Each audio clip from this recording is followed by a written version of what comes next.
초짜왕과 경린이가 함께하는 유튜브.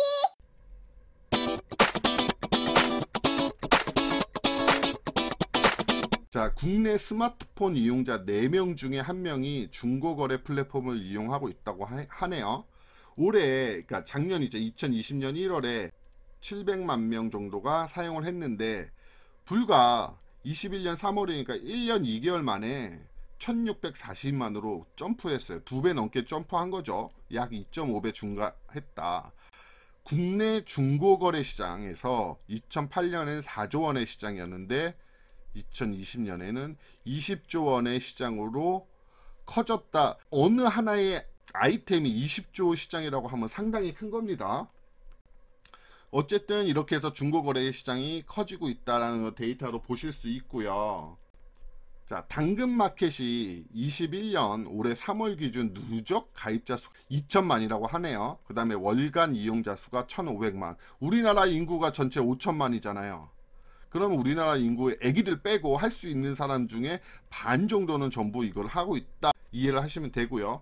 당근마켓이 보시면은 2019년 1월부터 쭉 지금 2020년 3월 불과 1년 만에 이렇게 엄청나게 점프를 했고, 번개장터가 이제 빨간색인데 얘네들은 항상 이제 자기 자리를 지키고 있는 것 같아요. 당근 아까 말씀드렸듯이 뭐 당신 근처의 마켓, 동네 사람들과 소통, 이게 가장 큰 강점이고, 번개장터는 10대들에게 인기가 있다고 해요.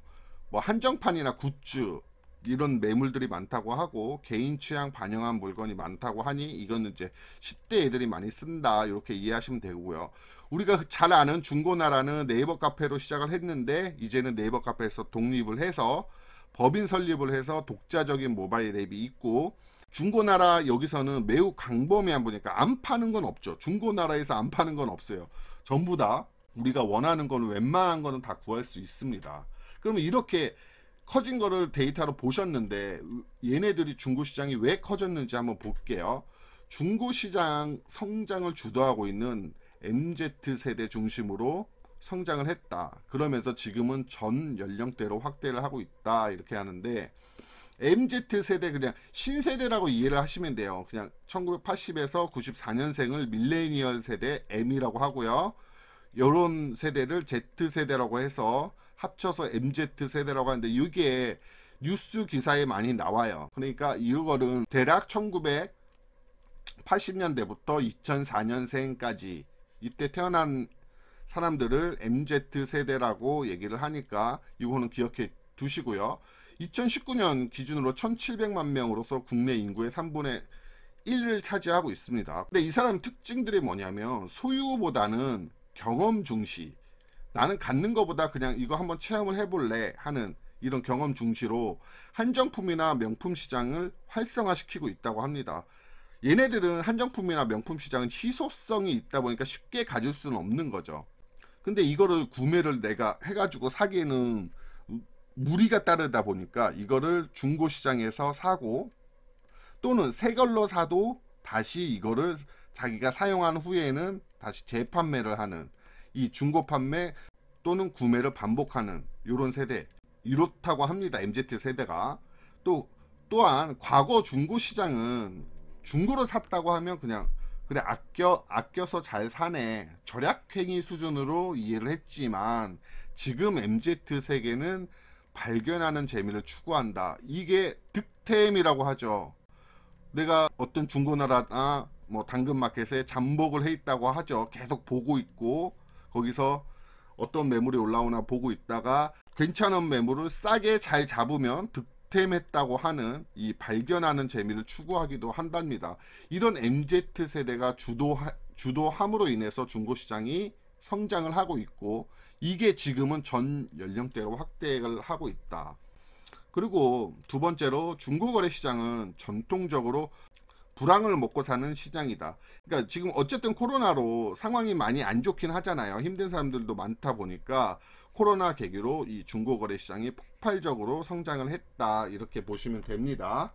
구독, 좋아요 꼭 눌러주세요.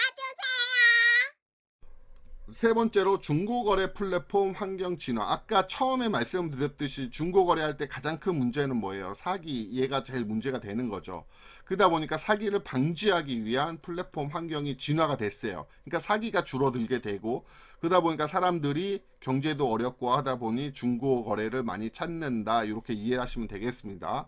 뭐 안전결제 도입이라든지 플랫폼 내 모니터링 전담 부서를 설치해서 이런 사기 매물들을 골라내는 거죠. 그러면서 피해 건수가 급감을 하는 거고, 평판 관리 시스템 도입, 매너 온도, 그러니까 구매자 얘가 올리는데 얘가 전에 사기 친 적이 있어. 그러면 얘의 온도는 낮는 거고, 그럼 이 사람 매물을 잘 안 사게 되겠죠. 그럼 내가 이런 매매를 잘 하기 위해서는 사기도 안 칠 것이고, 그러면서 판매자 검증이 가능하다. 이런 것들이 가장 큰 문제인 불신 해결 또는 이제 신뢰 확보를 함으로 인해서 중고거래가 뜨고 있다, 이렇게 이해하시면 돼요. 마지막으로 간편한 가입 절차로 진입 장벽을 낮췄다. 누구나 이 중고거래 앱을 가입을 할 수 있게, 예전에는 뭐 이거저거 쓰는 정보가 많았지만 이제는 휴대폰 번호 하나로만도 가입이 가능하다고 하네요. 그러니까 이제 휴대폰을 잘 쓰지 못하시는 어르신분들도 이제는 조금씩 쓰실 수 있게 가입 절차를 쉽게 만들어서 진입 장벽을 낮췄다. 이런 이유로 인해서 중고거래 시장이 지금 점프를 하고 있다, 이렇게 이해하시면 되겠습니다. 이해되시겠죠? 배경 보시면 다시 한번 MZ세대 중심으로 얘네들이 중고시장 성장을 이끌고 있고, 코로나 계기로 중고거래 시장이 폭발적으로 성장을 했고, 플랫폼 환경 진화, 그러니까 사기가 피해 건수가 급감을 했고, 간편한 가입 절차로 진입 장벽을 낮췄더니 많은 사람들이 이용을 하더라. 이런 이유로 인해서 중고거래 시장이 급등을 하고 있구나, 이렇게 이해하시면 되겠고요. 여기에 이렇게 뜨고 있다 보니까 대기업들이 진출을 하고 있다, 이렇게 이해하시면 되겠습니다. 자, 기사 여기까지 하고요. 이 롯데쇼핑, 아까 제가 롯데온 하면서 말씀드렸죠. 롯데쇼핑하고 뭐 GS리테일 나온 김에 얘네들의 주식 분석을 한번 해보는 시간을 가지려고 합니다. 많이 기대해 주시고요. 시청해 주셔서 감사합니다.